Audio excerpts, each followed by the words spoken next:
இந்த வருடம் முடிவுக்கு வரப்போகுது. இந்த வருடம் உங்களுக்கு என்ன கற்றுக் கொடுத்தது? பணம் சம்பாதிக்க கற்றுக் கொடுத்ததா? கடன் வாங்க கற்றுக் கொடுத்ததா? அல்லது ஒழுக்கம், கட்டுப்பாடு கற்றுக் கொடுத்ததா? இப்போ நீங்கள் எடுக்கப் போகிற இந்த 9 பண தீர்மானங்கள் தான் 2026இல் நீங்கள் பணக்காரராக இருப்பீங்களா? அல்லது மன அழுத்தத்தில இருப்பீங்களா? அத முடிவு செய்யப் போகுது. இந்த வீடியோவை தவிர்க்காதீங்க. ஒவ்வொரு விஷயமும் உங்களோட எதிர்காலத்த மாற்றக்கூடியது. நீங்கள் இந்த வீடியோ பார்க்கிறீங்கன்னா, நீங்கள் ஒரு சாதாரண மனிதர் இல்லை. பணத்துக்கு மதிப்பு தருகிறவர். உங்கள் வாழ்க்கையை மேம்படுத்த நினைக்கிறவர். செல்வம் உருவாக்க உண்மையிலேயே முயற்சி செய்கிறவர். இந்த வீடியோல இந்த வருடம் முடிவதற்குள் நீங்கள் கண்டிப்பாக செய்ய வேண்டிய 9 சக்தி வாய்ந்த நிதி நடவடிக்கைகள் பற்றி தான் பேசப் போறோம். இந்த 9 விஷயங்களையும் சரியாக பின்பற்றினீங்கன்னா, 2026 நீங்கள் கடனில்லாமல், மன அழுத்தம் இல்லாமல், நம்பிக்கையோடு தொடங்க முடியும். முதலில் நீங்கள் செய்ய வேண்டிய மிக முக்கியமான விஷயம் உங்கள் பணநிலையை சரிபார்ப்பது. வங்கி கணக்கு, சேமிப்பு கணக்கு, அவசர பணம், மற்ற இடங்கள்ல வைத்திருக்கும் பணம் எல்லாத்தையும் சேர்த்து இப்போ உங்ககிட்ட எவ்வளவு உடனடி பணம் இருக்கு? உடனடி பணம் என்றால் ஒரு முதல் 3 நாட்களுக்குள் பணமாக மாற்றிக்கொள்ள முடியும் பணம். அவசரம் வந்தாலும், வேலை போனாலும், திடீரென மருத்துவ செலவு வந்தாலும் உங்களை பாதுகாப்பது இந்த பணம்தான். சரியான பண அளவு என்றால் அவசர நிதி மற்றும் குறுகிய கால இலக்குகளுக்கான சேமிப்பு. உதாரணமாக, அவசர நிதி 25,000, வீடு வாங்க சேமிப்பு 20,000 என்றால் மொத்த சரியான பணம் 45,000. 2026 வரைக்கும் உங்கள் பணநிலை முழுமையாக தெளிவாக இருக்க வேண்டும். இரண்டாவது பெரிய தவறு என்னன்னா, நிறுவனம் தரும் இலவச பணத்தை புறக்கணிப்பது. ஓய்வு கால சேமிப்புக்கு நிறுவனம் இணையாக பணம் செலுத்தினால் அது இலவச சம்பளம் மாதிரிதான்.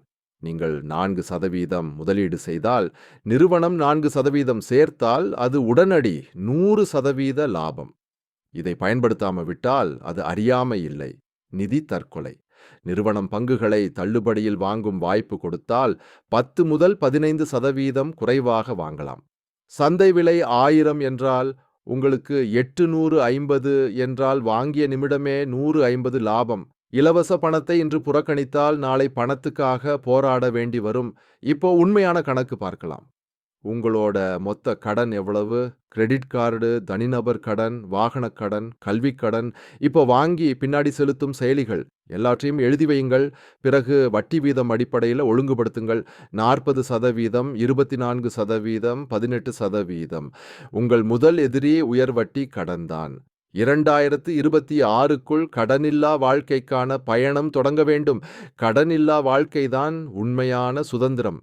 இப்போ உங்கள் உண்மையான நிதி மதிப்பீடு. சொத்துகள் கழித்த கடன்கள், அதுதான் உங்கள் நிகர மதிப்பு. சொத்துக்கள் என்றால் வங்கி பணம், முதலீடுகள், வீடு, வாகனம், வியாபார பங்கு. கடன்கள் என்றால் கடன்கள், கிரெடிட் கார்டுகள், நிலுவைத் தவணைகள். மாதம் மாதம் கணக்கு பார்த்தால் மன அழுத்தம் அதிகம். வருடத்துக்கு ஒரு முறை பார்த்தாலே போதும். நிகர மதிப்பு கணக்கிடும் மனிதன் நிதி விளையாட்டில் ஏற்கனவே 10 படி முன்னே. வாழ்க்கையில் பெரிய 3 செலவுகள்: வீடு, போக்குவரத்து, உணவு. உங்கள் சம்பளத்தில் 70% இங்கதான் செலவாகுது. பல பேர் காபி, மொபைல் ரீசார்ஜ், ஸ்ட்ரீமிங் சேவைகளில் கவனம் செலுத்துவார்கள். ஆனா உண்மையான பிரச்சனை வாடகையில தான், வாகன தவணையில தான். காபி குறைத்தால் 500 சேமிக்கலாம். வாடகையை சரி செய்தால் 10,000 சேமிக்கலாம். பெரிய செலவுகளை கட்டுப்படுத்தினால் வாழ்க்கை தானாக மேம்படும். பங்குகளில் இழப்பு இருக்கா? அதையும் லாபமாக மாற்றலாம்.